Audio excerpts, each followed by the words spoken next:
Shalom Bapak Ibu, kita akan lanjut dalam seri Teologi Sistematika. Ini tentang pekerjaan Roh Kudus. Dalam ceramah yang lebih dahulu itu, sebelumnya kita berfokus kepada pribadi Roh Kudus.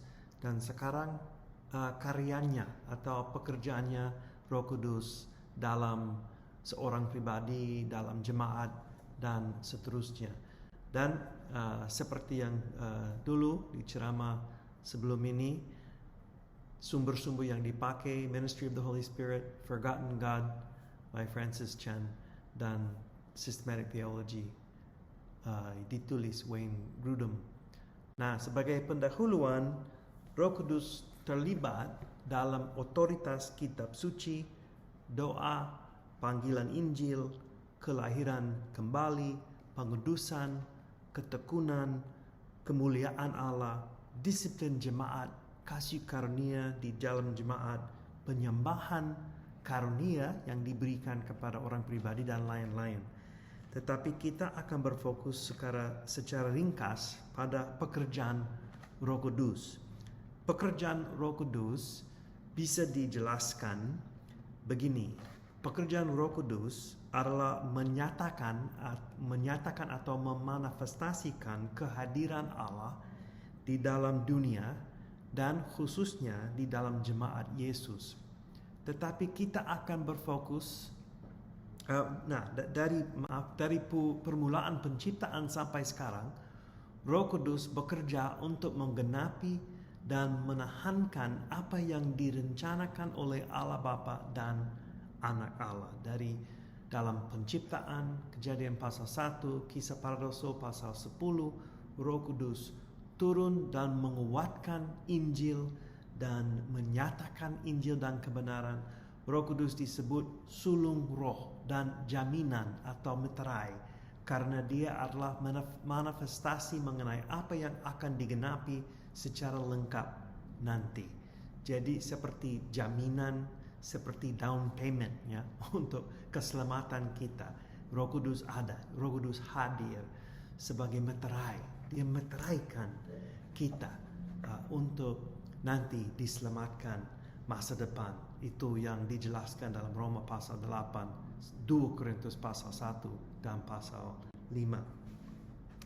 Dalam Yesaya pasal 32 ayat 14 sampai 18 dinubuat bahwa Roh Kudus akan membawa berkat Tuhan dan pemulihan. Dan Yesaya pasal 63, keberangkatan Roh Kudus serta berkat Allah. Jadi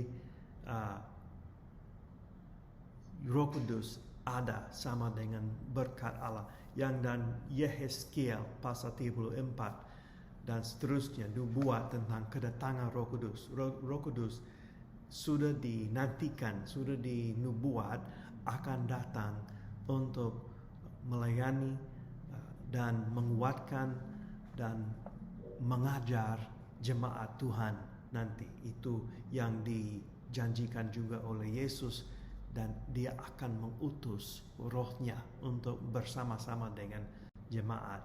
Nah, jadi yang pertama kita lihat tugasnya atau pekerjaan Roh Kudus. Roh Kudus menguatkan. Nah, ya, jadi sebagian itu Roh Kudus menghidupkan. Roh Kudus menghidupkan. Itu Mazmur 100 pasal 4, Ayub, Yohanes, cukup banyak ayat dari Yohanes dan Kisah para Rasul dan Roma pasal 8. Jadi Roh Kudus kasih hidup. Roh Kudus menghidupkan. Kalau ada yang mati, perlu Roh Kudus untuk menghidupi itu, menghidupi orang itu.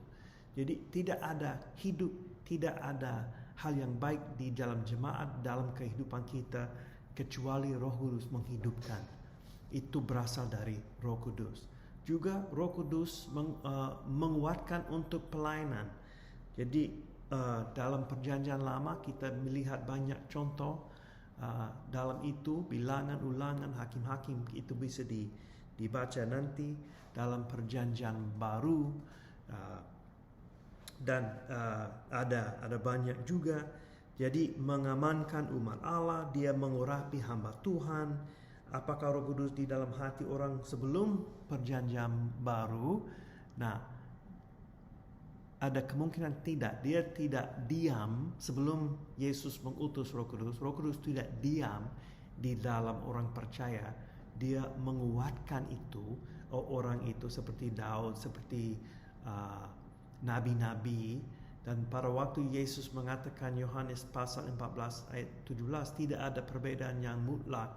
Jadi Roh Kudus belum datang secara sempurna atau lengkap sebelum Kisah Para Rasul pasal 2. Tetapi dia terlibat, dia aktif, dia melayani, dia menguatkan dalam perjanjian lama. Sudah ada banyak contoh di dalam ayat-ayat ini bahwa Roh Kudus terlibat dalam kehidupan dan pelayanan dan kegiatan umat Allah. Dan dalam perjanjian baru kita lihat banyak contoh. Dia mengurapi Tuhan Yesus.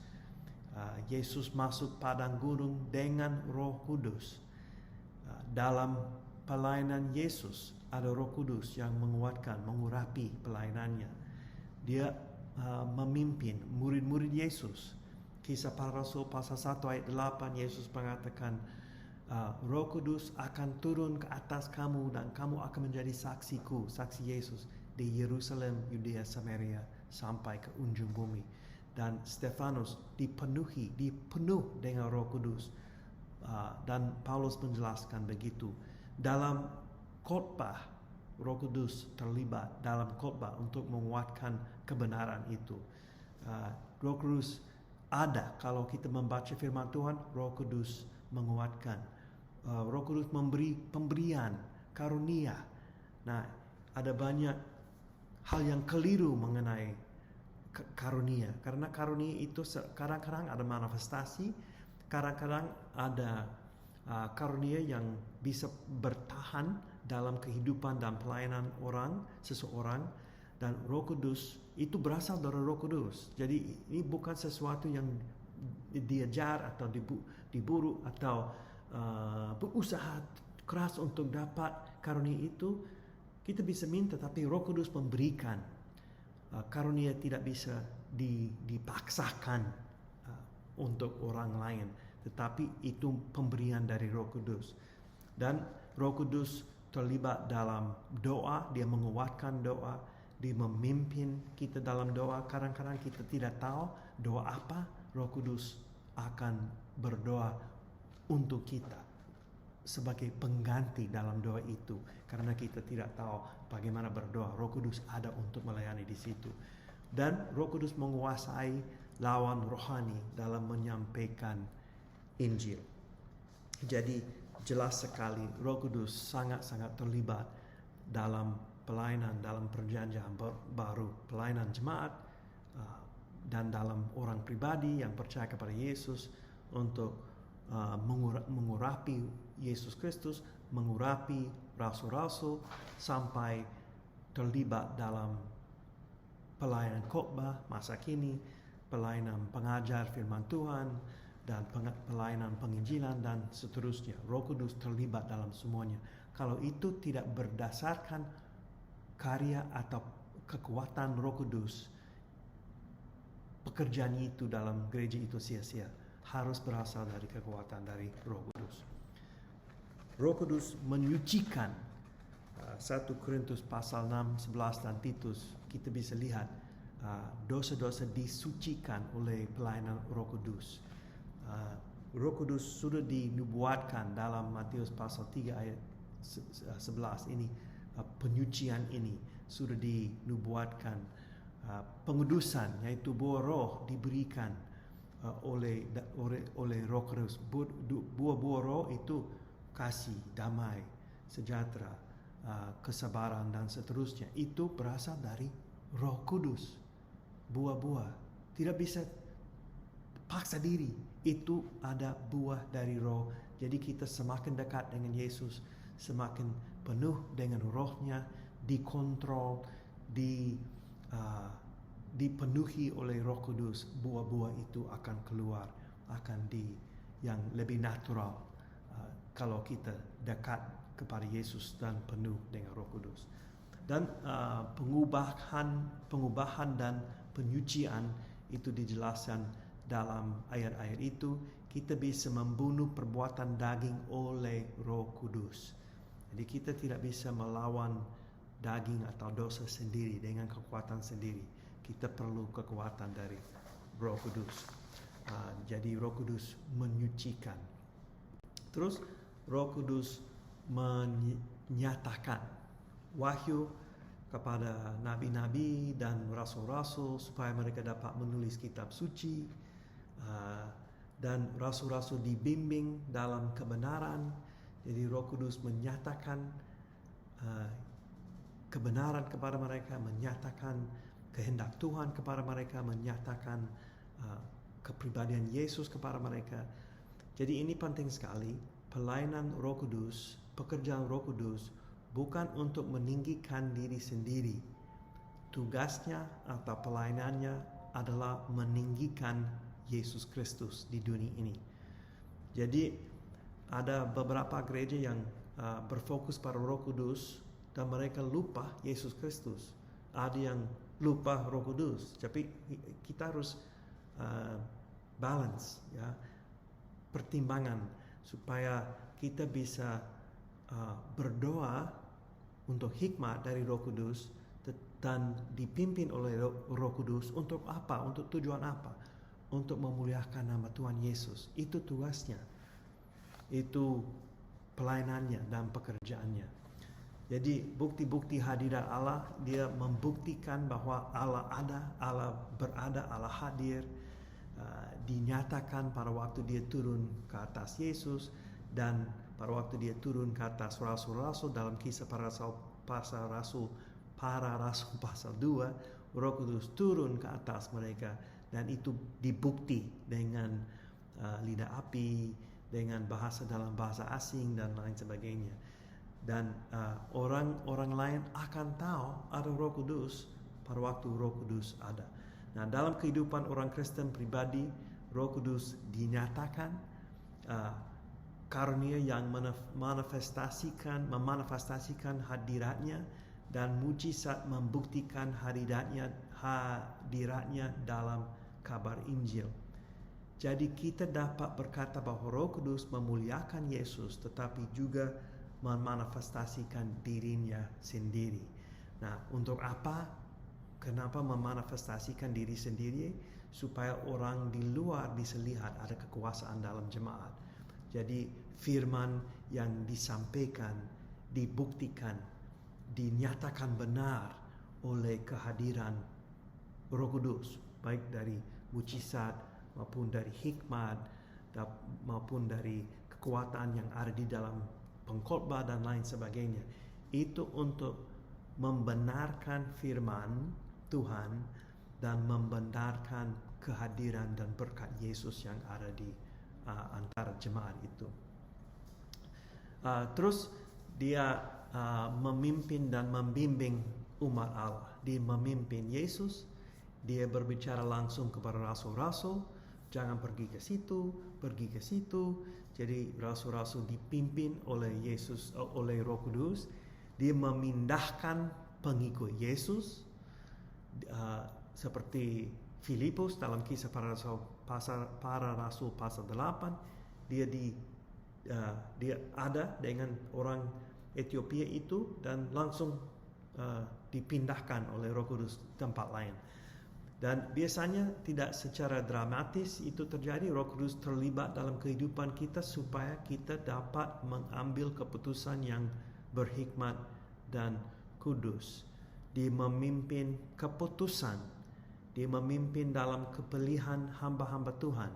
Kisah Para Rasul pasal 13, jemaat di Antioquia berdoa dan taruh tangan ke atas Paulus dan Barnabas supaya mereka bisa diutus. Jadi Roh Kudus memimpin acara itu. Nah, terlalu sering Bapak Ibu, pelayanan di gereja tidak dipimpin oleh Roh Kudus. Kita tidak minta hikmat dari Roh Kudus. Sayang, karena ada cukup banyak pelayanan yang dilakukan sia-sia karena tidak ada kekuasaan dari Roh Kudus. Jadi mari kita bergantung kepada kekuatan Tuhan, bergantung kepada kepemimpinan Roh Kudus dalam keputusan, dalam utusan, dalam pelayanan, dalam acara, dalam apapun. Apakah kita harus menghabiskan banyak uang untuk acara ini? Apakah itu sesuai dengan kehendak Tuhan? Tanya kepada Roh Kudus, memimpin kita, memimpin kami Tuhan, kasih hikmat kepada kami. Jadi Roh Kudus siap untuk melayani, Roh Kudus siap untuk terlibat. Terlalu banyak gereja lanjut tanpa Roh Kudus, tanpa kepemimpinannya. Terus dia memanifestasikan kemuliaan Allah seperti yang saya jelaskan. Itu tugasnya, memanifestasikan kemuliaan Allah, memuliakan Yesus. Dia memunculkan perasaan salah, dia memberikan kasih, dia mengatur ibadah jemaat, dia memberikan damai sejahtera, dia memberikan suasana yang bersukacita. Jadi Bapak Ibu, kalau di dalam jemaat, kalau tidak ada sukacita, kalau tidak ada damai, kalau tidak ada pengharapan, kalau itu kaku, mungkin karena kita tidak lagi bergantung kepada Tuhan dan Roh Kudus tidak terlibat dalam ibadah atau kegiatan itu. Mari kita memeriksa diri, memeriksa jemaat, memeriksa apakah kita bergantung kepada Tuhan atau tidak, apakah kita minta kekuatan dari Tuhan atau tidak, bukan untuk meninggikan diri sendiri atau meninggikan pengkhotbah atau gembala pendeta, tetapi untuk meninggikan nama Yesus Kristus, memuliakan Allah. Jadi Roh Kudus, dia memberikan kebenaran, dia memberikan hikmat, dia menghibur, dia membebaskan, dia memberikan kebenaran, dia memberikan pengharapan, dia memberikan kesadaran tentang status kita sebagai anak-anak Allah. Jadi dia bersaksi kepada roh kita sendiri bahwa kita dimiliki Allah sebagai anak-anaknya. Dia memberikan kemuliaan, dia memberikan kesatuan. Kita tidak bisa satu tanpa Roh Kudus. Kita tidak bisa memuliakan Tuhan tanpa Roh Kudus. Dan dia memberikan kekuatan. Ya, jadi ada banyak hal yang datang kepada kita dalam jemaat secara pribadi dan dalam komunitas masyarakat itu, jemaat itu berasal dari Roh Kudus. Jadi itu pekerjaannya. Dia menghibur, membebaskan, memberikan kebenaran, memberi pengharapan. Semuanya itu yang baik turun dari surga, turun dari Tuhan sendiri. Dan dia memberikan keyakinan. Jadi kalau kita menginjili seorang lain, itu bukan kekuatan kita yang akan meyakinkan orang itu. Itu harus datang dari Roh Kudus. Roh Kudus akan meyakinkan orang lain. Dia akan membuka hati. Ingat, dia yang menghidupi. Dia yang menghidupi. Kita semua sebelum kenal Yesus Kristus mati di dalam dosa dan pelanggaran. Tetapi Roh Kudus menghidupkan kita, menghidupi kita. Jadi dia akan memberikan keyakinan. Mungkin ada orang yang di agama lain yang tidak percaya Yesus adalah Allah Tritunggal dan tidak ada Allah Bapa, Putra dan Roh Kudus. Tetapi Roh Kudus, dialah yang membuka hatinya, membuka pikirannya. Contoh ibu saya, pada waktu dia remaja, dia pengikut agama yang lain, tetapi dia ikut satu chapel, satu ibadah di sekolahnya, sekolah Kristen, dan walaupun dia tidak terima Allah Tritunggal, setelah Tuhan membuka hati, membuka pikiran, langsung dia terima itu. Dia diyakinkan oleh Allah sendiri. Jadi Roh Kudus meyakinkan. Nah, kita bisa berdiskusi, kita bisa pakai firman Tuhan untuk memperlihatkan kebenaran, tetapi sebenarnya itu Roh Kudus yang akan meyakinkan. Itu kenapa kita harus berfokus kepada kekuatannya dan bergantung kepada dia. Dia mengajar dan menerangi pikiran kita. Dia kasih informasi yang khusus Dia menolong kita untuk mengerti. Nah, Roh Kudus tidak pernah akan melawan kebenaran yang ada di dalam firman Tuhan. Ada cukup banyak contoh yang mana ada orang yang bilang, oh ya, Tuhan sudah bicara kepada saya, Roh Kudus sudah bicara kepada saya, dan apa yang dikasih tahu orang itu melanggar atau melawan firman Tuhan. No, tidak mungkin itu dari Roh Kudus. Roh Kudus tidak akan melawan firman Tuhan, karena dia yang kasih inspirasi dari firman Tuhan. Dia yang mengilhamkan firman Tuhan itu. Jadi dia tidak berbohong, dia tidak ada kontradiksi. Jadi dia tidak akan kasih informasi atau memimpin atau menyatakan sesuatu yang tabrak dengan firman Tuhan. Tetapi dia bisa membuka pikiran, menerangi pikiran kita supaya kita bisa mengerti. Dan Roh Kudus menyatukan cukup banyak masalah Bapak Ibu di dalam dunia ini, yang mana jemaat dipecah atau dipisahkan atau dipecahkan, atau ada masalah di denominasi, tidak ada perasaan kesatuan, tetapi Roh Kudus menyatukan. Yoel pasal 2, Kisah Para Rasul pasal 2, Roh Kudus kasih pengertian kepada anggota jemaat, bukan hanya kepada nabi, imam atau pemimpin, tetapi orang biasa juga, supaya jemaat itu bisa disatukan dengan kepemimpinan Roh Kudus. Keluarga atau masyarakat yang baru bersama-sama di dalam Kisah Para Rasul pasal 2, mereka bersama-sama, mereka belajar firman dari rasul-rasul, mereka belajar, mereka berdoa bersama-sama, mereka disatukan dalam Roh Kudus. Dan kisah mengikatkan kita dalam dalam Roh Kudus. Kasih seperti lemnya, lem untuk jemaat, dan itu yang dipakai Roh Kudus untuk menyatukan jemaat. Roh Kudus memberikan bukti-bukti hadirat dan berkat Allah. Kita lihat dalam contoh Yesus, contoh Samson dan hakim-hakim, contoh Saul, contoh bangsa Israel. Roh Kudus dapat didukakan, dan ada yang membawa penghakiman dari Roh Kudus. Jadi semuanya ini contoh bukti hadirat dan berkat Allah. Jadi Roh Kudus menyatakan kekuasaan Allah, menyatakan kebenaran Allah, menyatakan Allah hadir antara jemaat itu.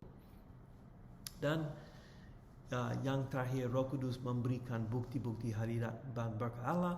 Dosa terhadap Roh Kudus dijelaskan dalam Matius pasal 12, Markus 3 dan Lukas 12.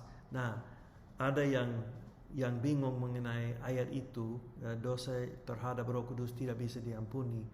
Dosa itu sebenarnya untuk menolak Yesus Kristus, menyangkal terus Yesus Kristus, menolak kebenaran itu.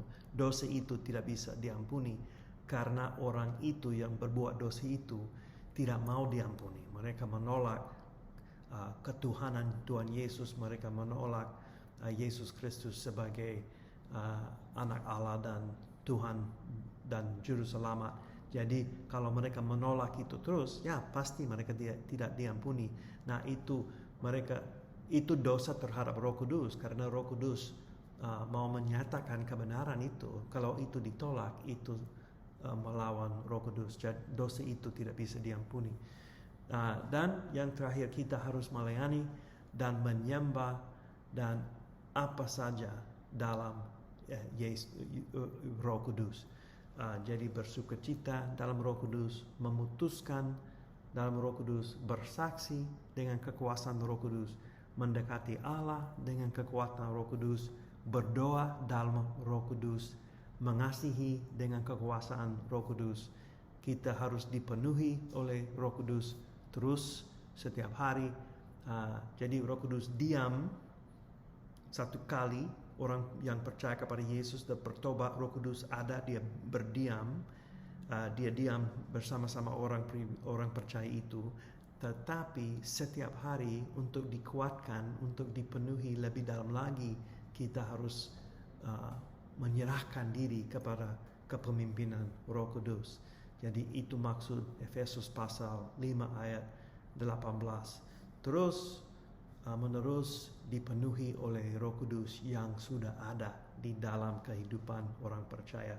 Dan kita harus bergantung kepada Roh Kudus, karena itu bukan kekuasaan, kemampuan kita sendiri dalam pelayanan atau untuk hidup bagi Yesus. Harus dikuatkan oleh Roh Kudus, dipimpin oleh Roh Kudus. Jadi Bapak Ibu, itu pekerjaannya. Jadi ini singkat saja, tetapi kalau Bapak Ibu mau belajar lebih dalam lagi, bisa lihat ayat-ayat ini dalam video ini, dalam PowerPoint ini, ayat-ayat yang di atas PowerPoint, di dalam PowerPoint, supaya bisa belajar secara khusus bagaimana Roh Kudus bekerja. Tetapi itu benar, Roh Kudus terlibat dalam pelayanan jemaat. Kalau ada jemaat yang tidak bergantung kepada kepemimpinan dan kekuasaan Roh Kudus, jemaat itu tidak akan terus hidup, itu akan mati. Jadi kita harus bergantung kepada Roh Kudus, karena kita tidak mampu, tidak bisa hidup sesuai dengan kehendak Allah tanpa kepemimpinan Roh Kudus. Ya, itu singkat saja. Terima kasih, Tuhan memberkati.